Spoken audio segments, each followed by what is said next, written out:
Korçarja që hyri në listën prestigjioze të Forbes mes 30 talenteve botror.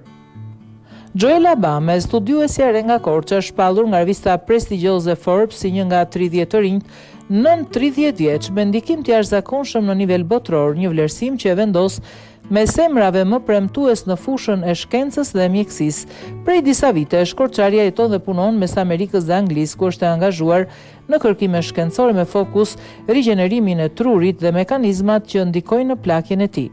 Forbes përzgjedh 30 talentet më të spikatura. Përfshirja ime ishte në fushën e shkencës dhe mjekësisë për punën kërkimore mbi rigjenerimin e trurit, mekanizmat që çojnë në plakjen e tij dhe trajtimet për ta rigjeneruar, ka thënë Joella Bame, studiuese.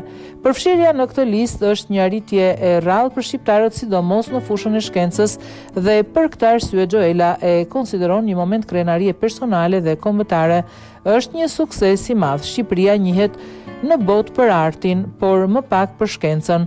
Të kesh një punë që nuk sjell vetëm përfitim personal, por ndikon në të gjithë shoqërinë, është një fitore për të gjithë fushën e shkencës, shtoi ajo. Suksesi i saj nuk ndalet këtu. Aktualisht, studiuesja shqiptare është angazhuar në një projekt ambicioz tjetër, këtë herë në fushën e rigjenerimit të zemrës dhe sëmundjeve kardiovaskulare në bashkëpunim me Universitetin e Oxfordit. Po punoj për rigjenerimin e zemrës dhe sëmundjet kardiovaskulare në bashkëpunim me Universitetin e Oxford. Shqipërinë e kam gjithmonë në mendje dhe zemër, kam qenë pranë të rinjve përmes mentorimit dhe jam gjithmonë e gatshme të jap kontributin tim, theksoi Joella. Në një kohë kur shkenca po transmeton të ardhmen e njerëzimit, emri një vajze nga Korça po njihet mes më të mirëve. Me kërkimet e saj inovative dhe vlerësimin ndërkombëtar, Joella Bame po dëshmon se talenti shqiptar mund të lërë gjurmë të rëndësishme në arenën globale.